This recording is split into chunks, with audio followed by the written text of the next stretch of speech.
So what have I had? I've had the experience that's diminutized, which basically means that in all things, the success and gains is kind of been missing.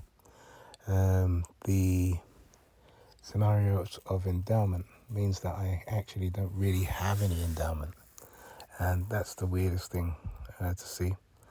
Everything in terms of endowment is simply compensated by my effort, which is exemplary and above par. So when I look at those three things to work out what things are, you see my dilemmas.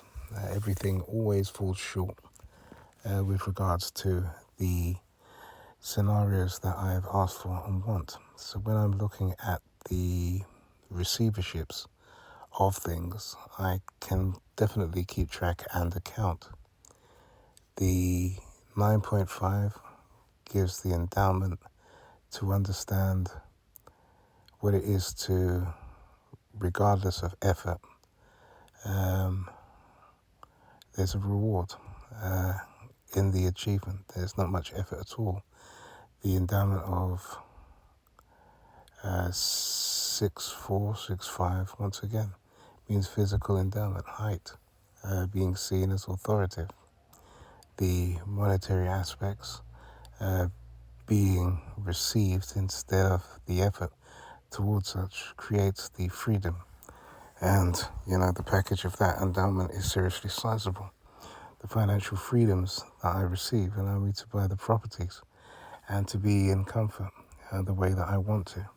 It also builds me to be attractive, to me to be confident, to me to be okay with the people that I am and lenient because of all of those leniencies that I had before.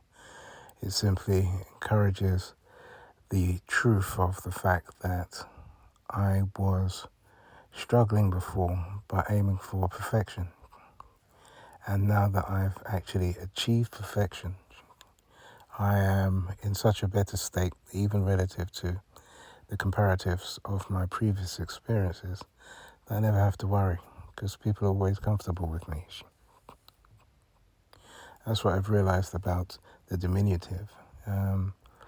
Everything is a bit the other way around. I get sex because I impress and am able to compromise. And in that compromise, it can't be disputed, my effort. My effort is enough to turn a head around simply because I have humor and jokes and charisma. And this humor and jokes and charisma goes the way forward to making me fun. Even though it's still very diminutive, I have something to argue and win with. But the rejection aspect of it is quite huge. Things that I would have to work hard for, other people would get maybe in the space of their immediate effort. And so I don't praise the fact that I have sex. I don't even consider that I've ever really had a one-night stand. I don't necessarily... I'm thankful for what I've got. I can understand that. And I can understand the God rhetoric of it too. Is that God looks at it and he sees that and he says, well, you just keep building. Your experience is what it is and you're still proving exemplary. You're fighting past all of those limitations. And you know their limitations. They're not budging. They're not saying, we'll give you a little bit more, or that's what it's been. They're saying, this is your threshold. You're not crossing it. You're not getting a better woman. You're not getting children. You're not getting a better house. You're not getting a car or a driving license. You're not getting the house. You're not getting the additional wage or the job. And then to look at other people aspire to this, you'd think it was their effort. It's not.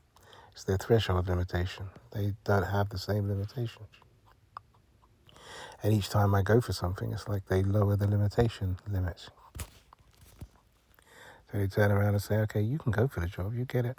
But it increases in difficulty and you're like, I know you're saying this to me and you expect me to aspire to it, but I've done this all my life.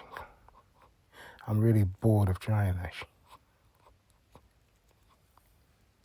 So when I actually turn around and I get something simply because I think it or want it, in all safety, margins and brilliances of it, I'm actually quite pleased.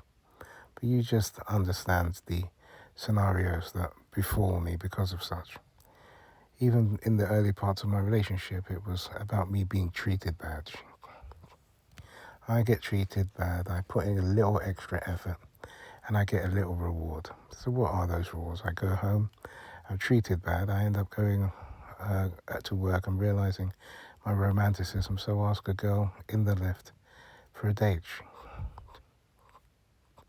She has no idea of my suffering, of my beatdown.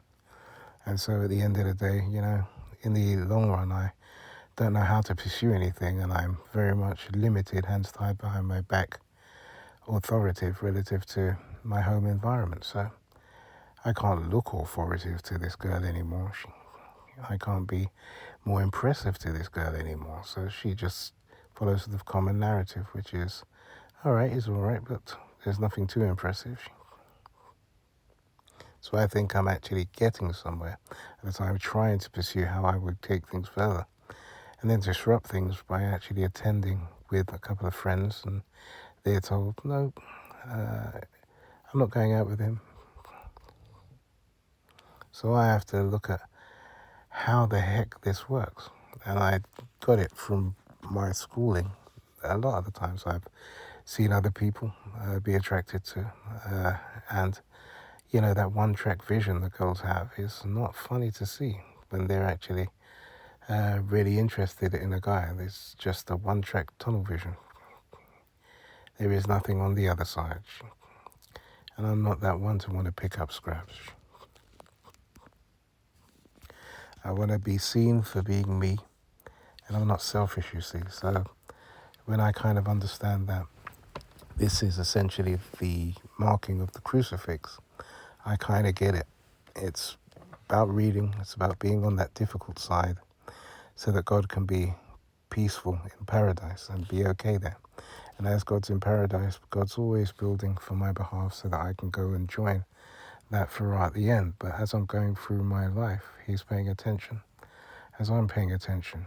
And the details of little things that I've experienced in the hardships over here is what he corrects for there. That's the way I see it. That's the fulfillment, and that's the way I see it. I would do it. So when I'm going through what I'm going through, it's like I can't really get upset with people because they're going to do what they do, and I understand the whole to and fro is that I was with the person for a second, and then I was with their God, and they left me with the God, and the God hasn't been built well. It's at the basic level of comprehension, understanding, and understands that there's a yin-yang between us. So when I have my cross because I built it, I have the potential for better experiences, but not a potential as high as that person that's never read. That person that's never read, doesn't really think about these things, goes through really freely, not realizing they've left God on the difficult side. And so you'll see everything that they have in their life and really good and happy with themselves. Everything's easy, they'll say.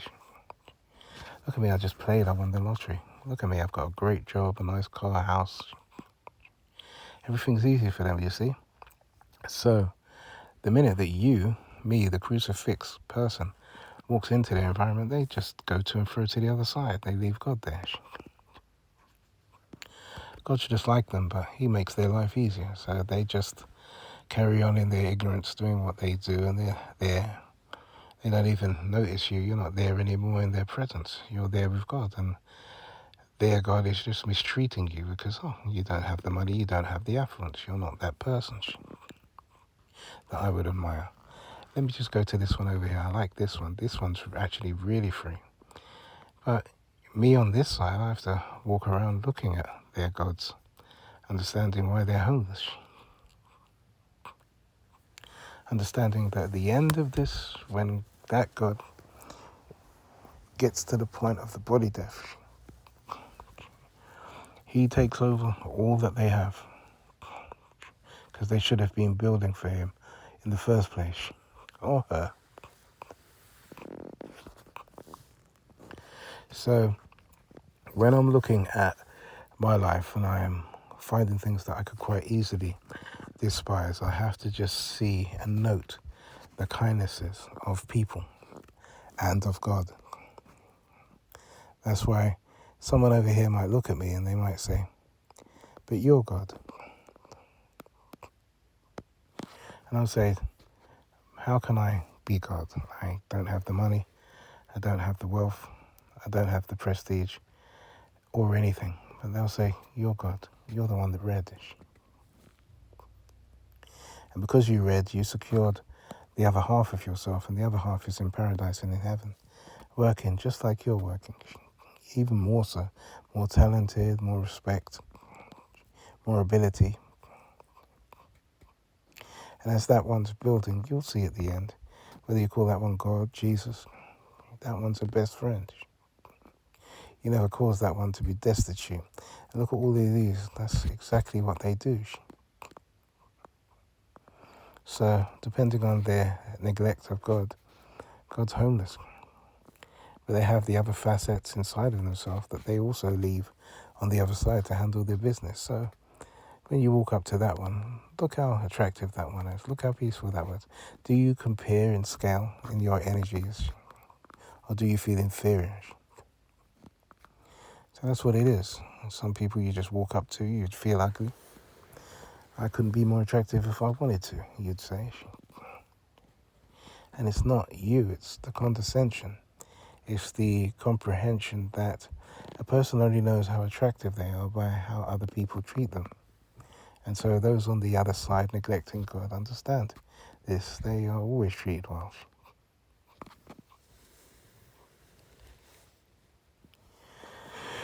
So in that comparative of being left with their God and their God following the conduct, so to speak, of themselves, you kind of get the scale of this is more to do with thirds, 33%, 33%, 33%, with that additional 1%. That might be the Holy Spirit or something like that. And so they have a physical representative on this world. And they have the spiritual representative of this world. And in terms of themselves, they're two parts. So that's four things, which very much is representative of the cross. And when we're looking at these individual aspects of self, whether the God outside, what is that one experiencing? Because these are the four gifts, right?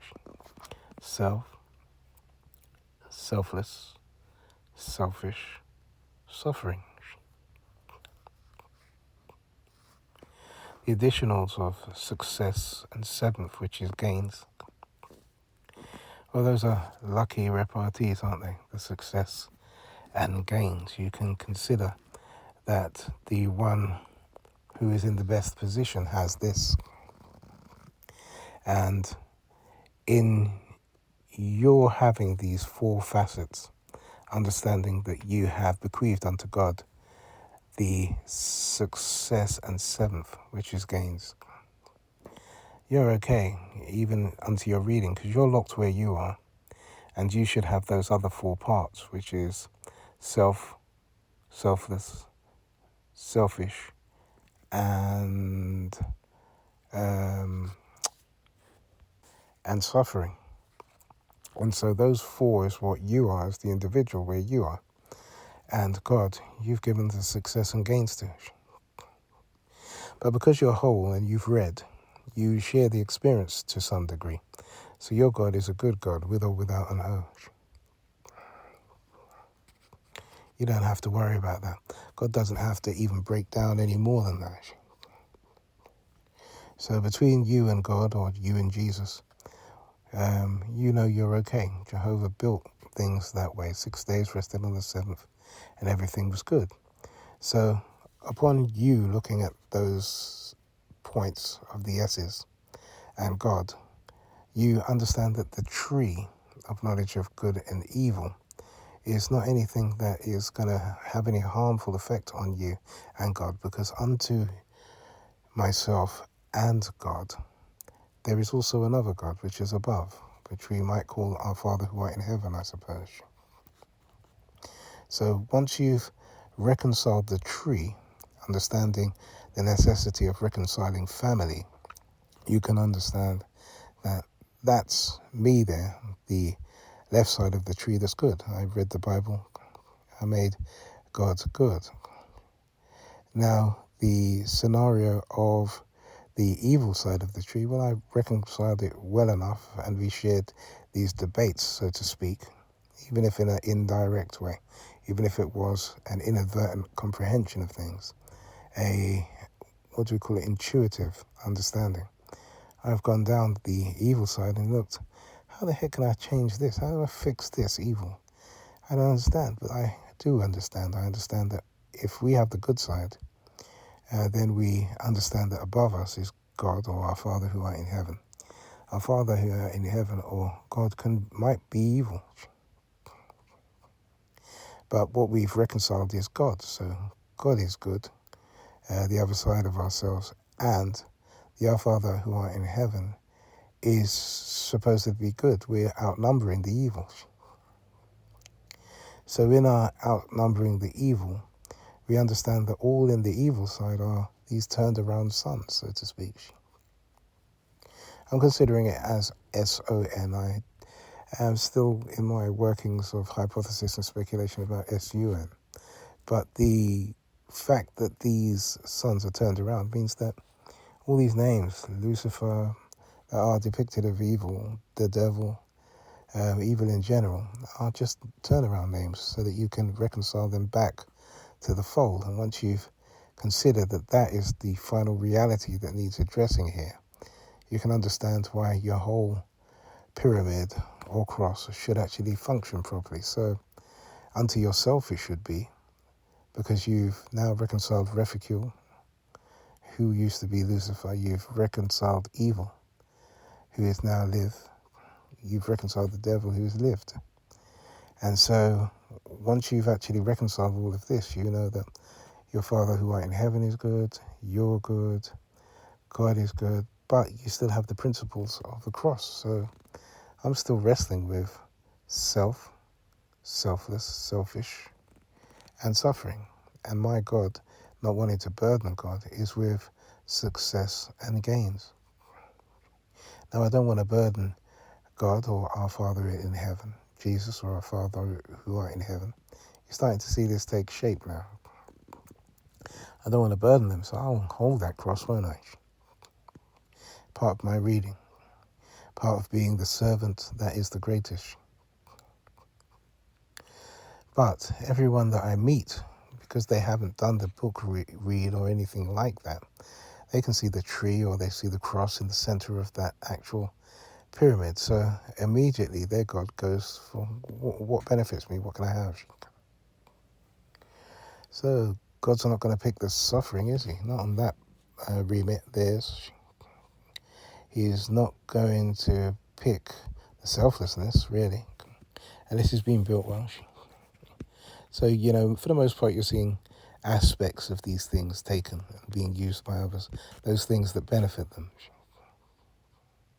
Even unto my God, they're trying to steal his success and gains. And what does our Father have who art in heaven? The ability to observe and build a paradise because they're in the correct posture. Can't steal that even if they wanted to. So, when I'm finding that my diminutive is most of the things that I see, and I hear a thing like, no, I'm not going out with him, or yes, if you couldn't have children, I probably wouldn't be with you. I have to just reconcile all that too. Not anything to be begrudging about, just understand what happened. They took from my cross. What did they take? Mostly they take the self so that they can be themselves. Second to that, they take the selfishness because it's easier. If they could go to my God and steal from my God, they'll steal the success and gains. The success and seventh, which is seventh letter G, gains. So I'm in a constant defense of myself in these 6 postures.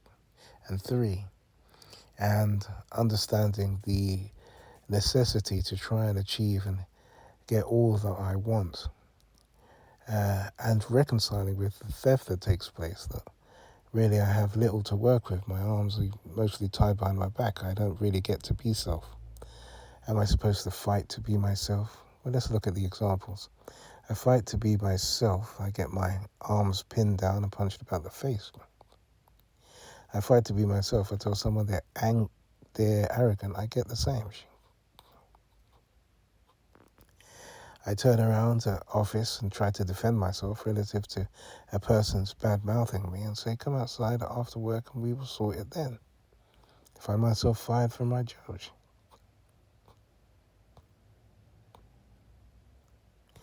I turn around, I go to BCCI on an induction day, have a really clever experience, but you see, this is the point that realizes for me half and half. So I have the pleasant experience, think I'm all right, really lucky guy.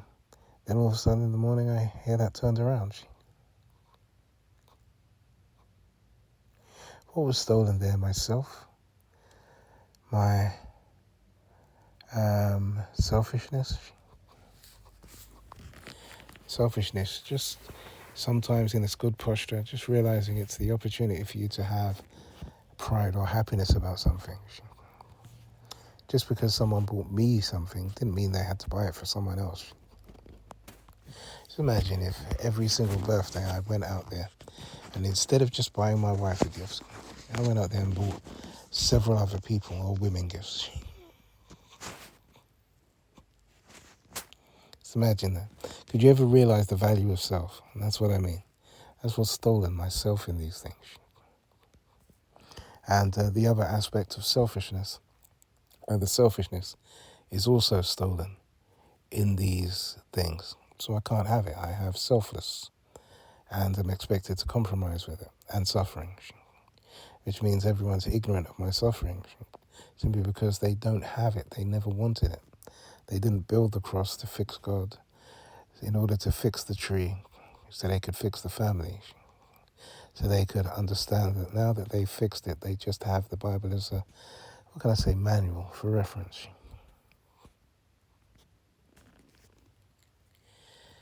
The ways of actually handling this and seeing this and changing this around are quite limited.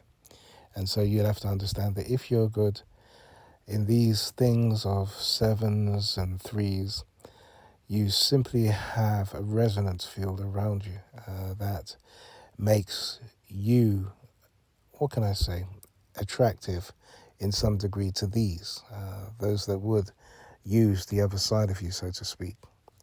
But as they're very much about their go-getting and competitiveness, they simply don't realize this. So even if you see the wealthiest person's gone through all that they've gone through with their 7 and 3s, and they might not even realize these. They might just be on their own tip, doing their own thing, building their own world with their own God.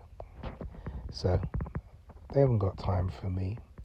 I don't have the monetary or the qualifications or the skills or the talent to match their own. And theirs has taken so much from everyone. So in their not realizing me in that way, you'll have to understand that I'm only present with them because of my vibration of existence, and they are present with me for their vibrations of existence. So why can I see them and why can they see me? Well, the side of themselves that is there fronting as God but hasn't actually reconciled anything, that side can't see me. You understand? Or it's akin to, I walk up to them and they look and with disregard and think, oh my goodness, this person's going to ask me change. So they immediately shift to the other side, leaving God there. So we're always reconciling with God. Now, God's not built well, so God immediately says, my status, my reference is, I'm high. I'll put you down. And that happens in everything, whether you want to date, go out with someone. If they have more than you, it's very difficult that they're going to be able to reconcile with you. So even unto my relationship now, why is it possible that we could reconcile? If my parents never owned their house, we might not have been able to reconcile. Because my parents owned their house, is why I probably got the date with Alison. But how is it possible that I was never able to really achieve and own my own in this country? And that's still the same thing, you see. Was my parental experience harmful or pleasant? Did they build their God, or did they follow the same narrative of switching to the other side? That's what I mean. They leave you with their version of God. So that's why I have that category A, B, C system. I'm showing you that the actual first person in C category is that one that just the references to, or example, to a bus station or bus stop. You're standing at the bus stop and that person just walked straight past you onto the bus. They couldn't care less. That's what a category C is. And that's what these people are for the most part when they've got the monetary wealth presenting their God in the wrong way. That's the person he's got on his... He's not referencing anybody. That's what their God knows. And so, the decline of God, or whatever in that instance, is possible. You can see it. The actual person might actually be being right. They're already blessed doing what they're doing, living their life, but they've never read the book to reconcile, to pick that one up. So we have to consider, has my God read the Bible or read the book to pick me up? And that's what I'm saying. Even if they have, my reading of the book secured them in a better posture. It gave them the opportunity to earn money so that I could be all right at the end. So it doesn't matter whether your God read or not. It matters that at the end you're reconciled. So the category C just runs on the bus. Now the category B is the you that's standing by the bus waiting in the queue that has three options most of the time. And you exercise them with graces depending on how you feel. You're not really one about running past the person as category C does. So you might wait for the bus and then maybe let someone go ahead just because it's convenient for you to do so. You may sometimes turn around and say, okay, I'm going to get on instead. You may be assailed in a way by the category C rushing past you and feel to yourself, I'm going to say something about this, but then realize, why bother? They should know. That's the category B posture. Now the category A posture is brilliant because you bring a lot of things into this fold and you start to see it. The category A is like the person that's exemplary. And they know enough to understand the sevenths and the threes, understanding that the truth of it is that in category C, they might have children. In category B, they might have children. But they're never going to be seen in category A ever as a mum and dad or a parent, because these are just higher levels of experience and being, exemplariness. So in category A, they're good if they manage to get to the point of children. This means they're good people. They do some exemplary stuff and they're good people. Meaning pushed to their limit, they actually do quite well, even if they are remitted from success and gains. And to get that bit further, they need a mum and dad. But a mum and dad is exemplary, higher than ourselves. Even if we're category A as children, and we have children, doesn't mean we're a mum and dad, not in category A. You're just a child that's had a child. Because that mum and dad are so exemplary. They've got the money, the wealth, they're akin to God with success and gains. They can always pick you up and look after you. And as the people, they're there. And as the God, they're there. And maybe as the Our Father who art in heaven, they're there. Which means that there's always someone there to take care of stuff. You get my point? It's like the child turns around and asks, Mum, do you have any money?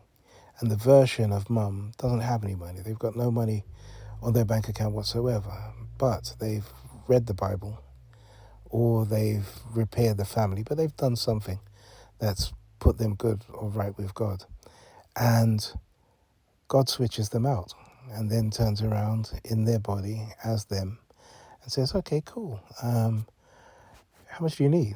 And they say, well, I need a couple of thousand. They say, a couple of thousand? Would 20 do you? Where did the money come from? Where did the money come from? You see, you just didn't realize your parent was poor, always been poor. But when the other two facilitators, God or Our Father who art in heaven, stepped in there, all of a sudden they had a lot of money. So they gave you some. So what I mean, you can't be that, can you?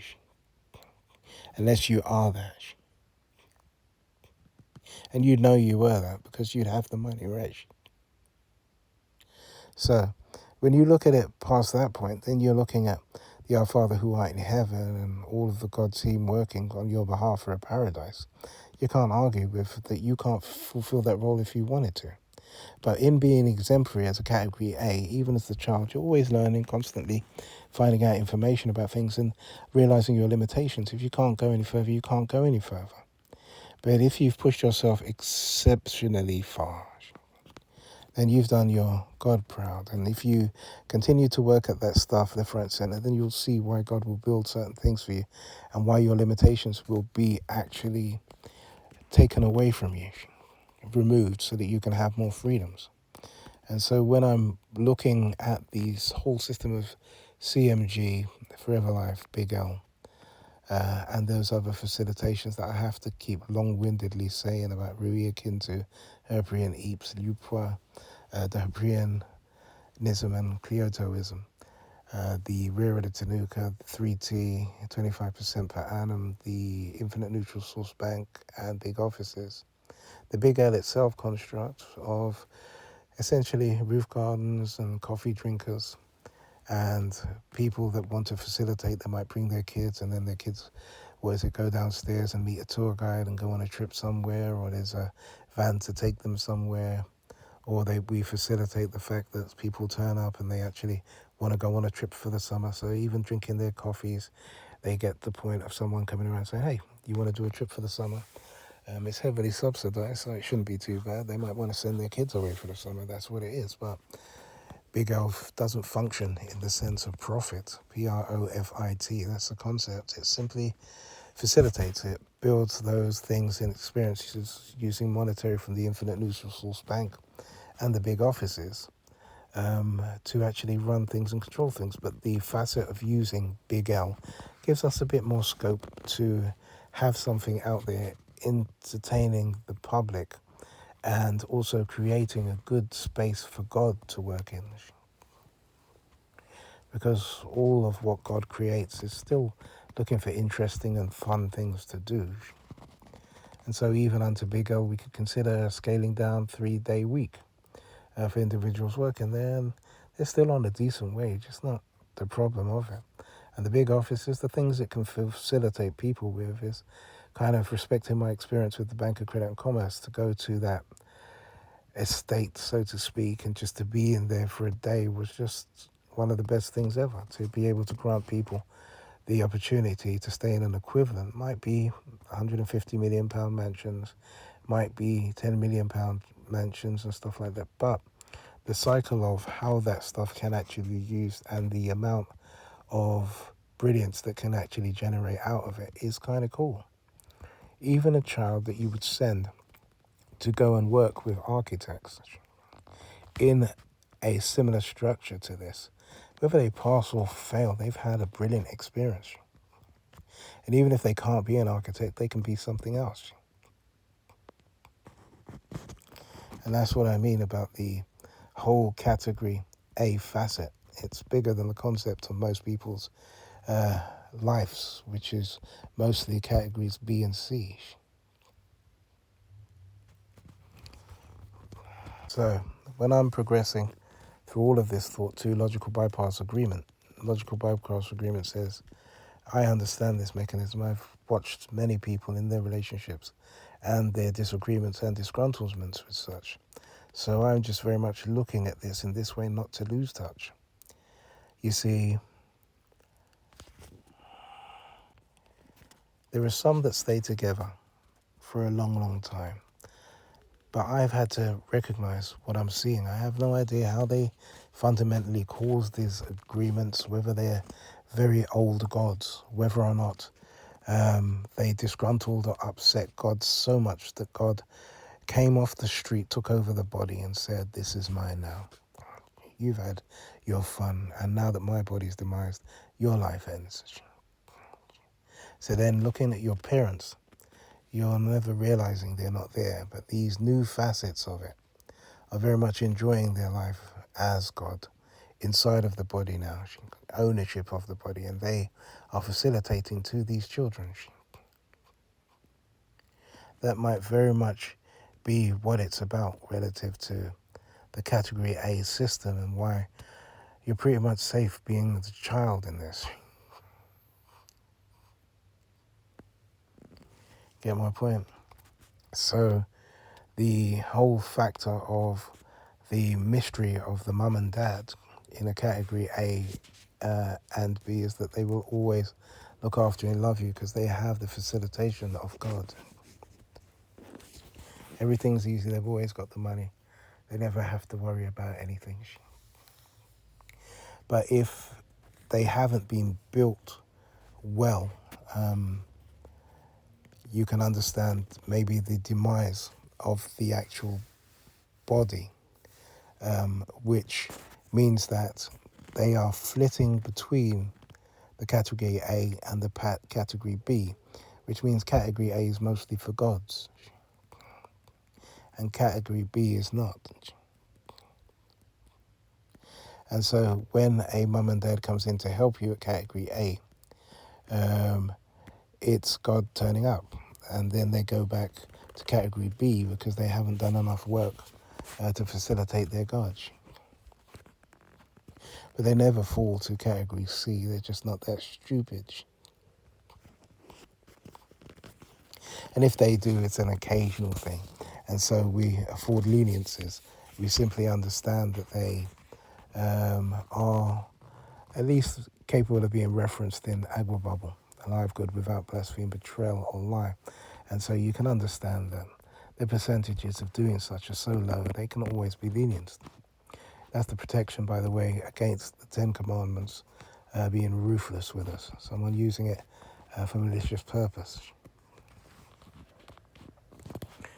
So, when it comes down to the fact of having not really much monetary and having a circumstantial life that's quite subordinated, Jesus at least had one saving grace line. Not that it was the only one, he's had many.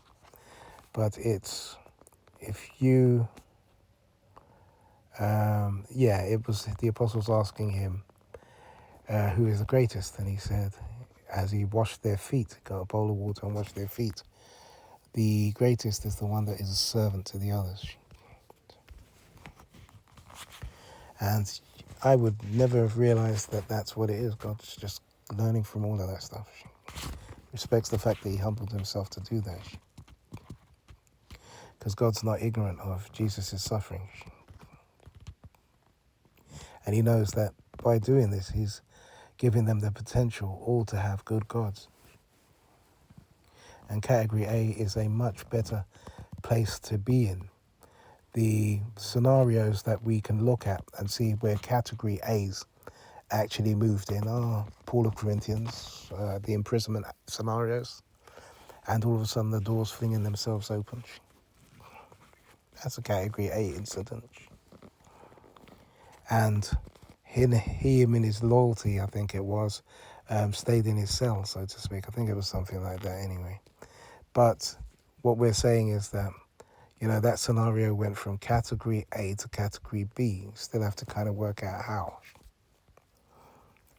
The loyalty, right?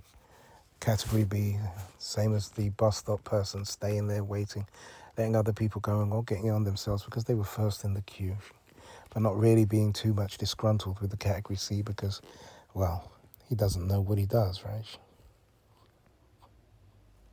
He's just a god in the body, whilst the other person's wherever they are having a good life. And they've never read that Bible to affect him in or her in any real meaningful way.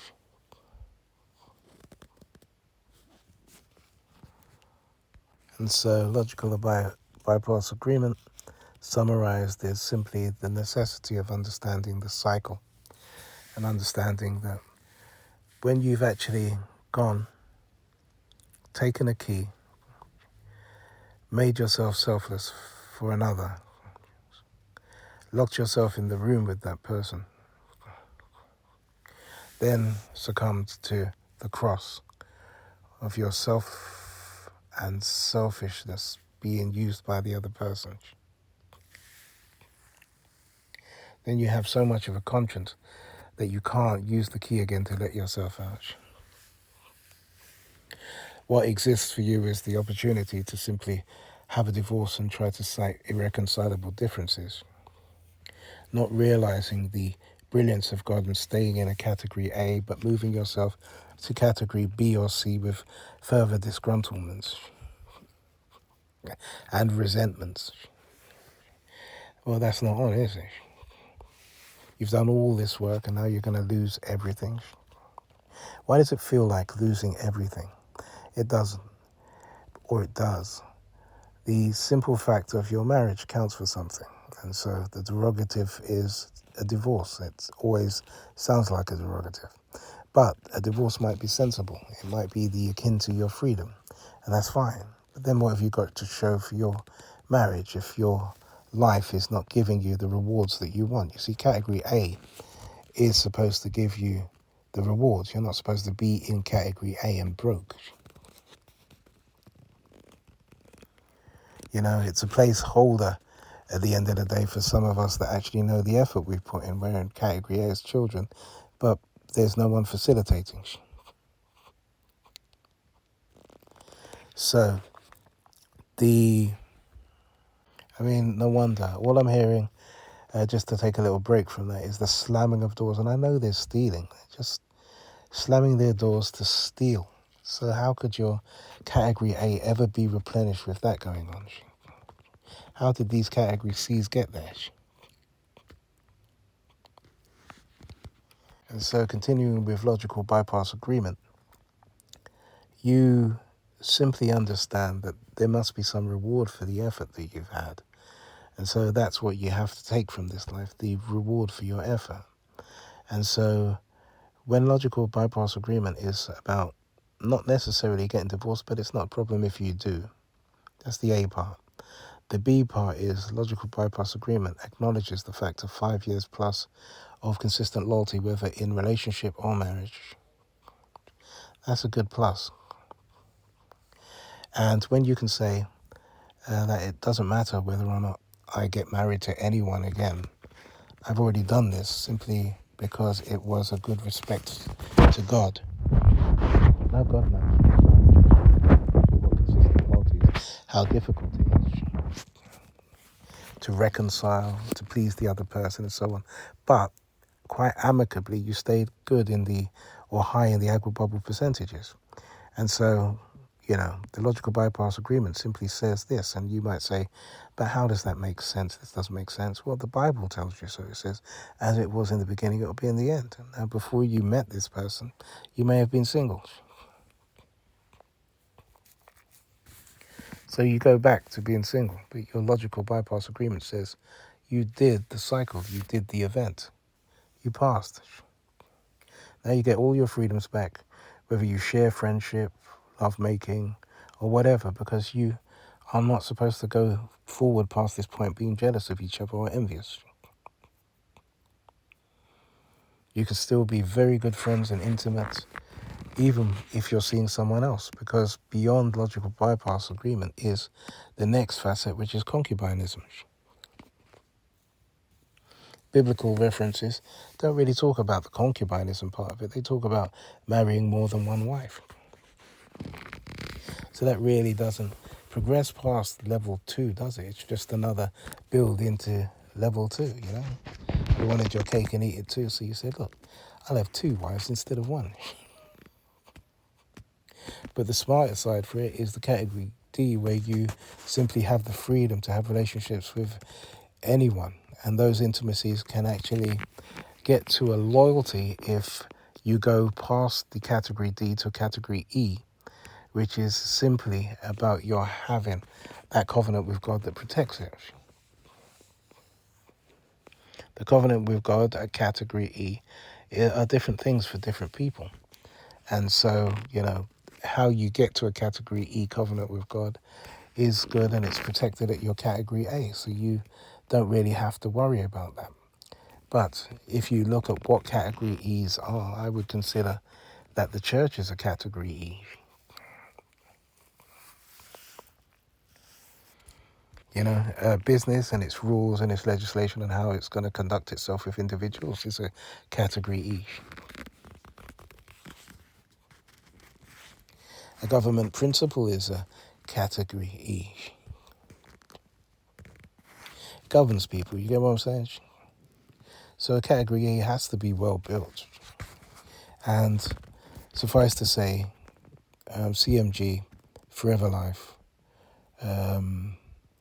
Big L is well built in principle, and unto God and unto our Father who art in heaven. And the me is much greater than a servant, especially even at category A. I'm just looking at why Mum and Dad couldn't facilitate me. I'm not talking about my mortal parents at category B or C.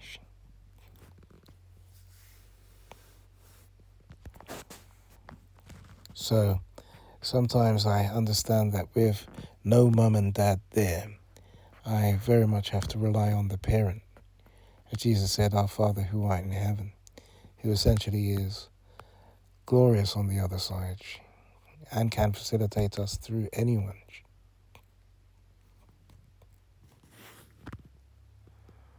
And I've asked of that one for so much relative to the whole HwPrian manifesto that I have to just conclude that what I've been told I have to see manifest, and it is plausible and possible.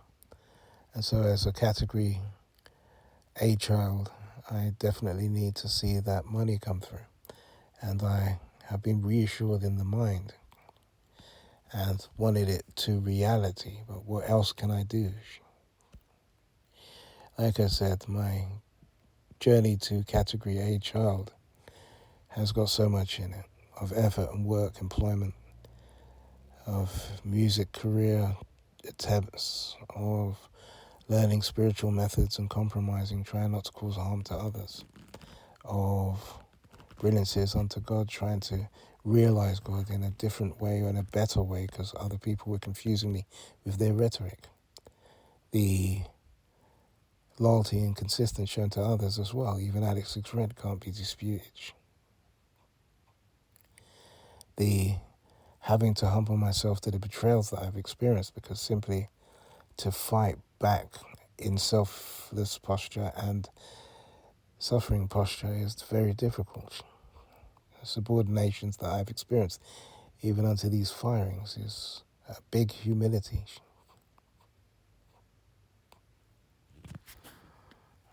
And so the package A and B scenario of all that I've spoken about seems to be the logical bypass agreement, seems to be the category A child posture, which is supposed to lead to my reimbursements and receiverships. And the whole philosophy of CMG, Forever Life, Big L, which simply shows the progression from one thing to the other, and simply shows you why my HwPrian Eeps would be a good thing with its the HwPrianism, and my, well, scenario of my wife being a child. I'm looking at whether it's a category A, category B, category C, in its entirety. But if passing that grade to category A could be facilitated in a really unique way, well, that's simply what it is. But I think that she's got a category A system working for herself already. It's just that it's not my category A system, and mine doesn't really appear to be functional.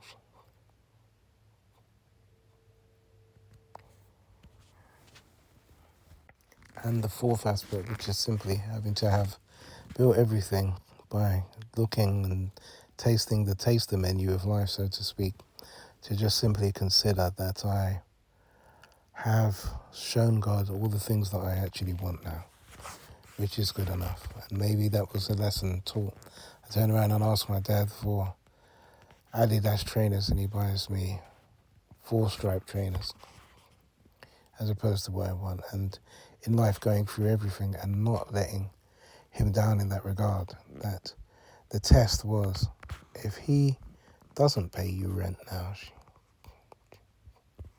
what will you do? Will you burden him, or will you be okay? And this is a similar test to the torch, right? So all of those beatdowns for the torch, turning around and testing the system of BCCI, retaliation to a colleague gets me fired,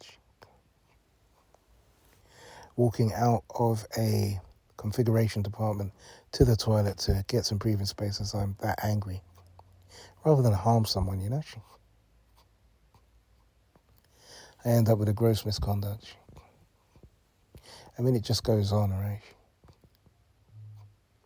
But then to be in your own home, to be beaten for stupid things, you know, coming home from school to get a slipper, returning, and then never remembering in time when you're at home and you're questioned about such, that person's actually thinking you bunked off for the day.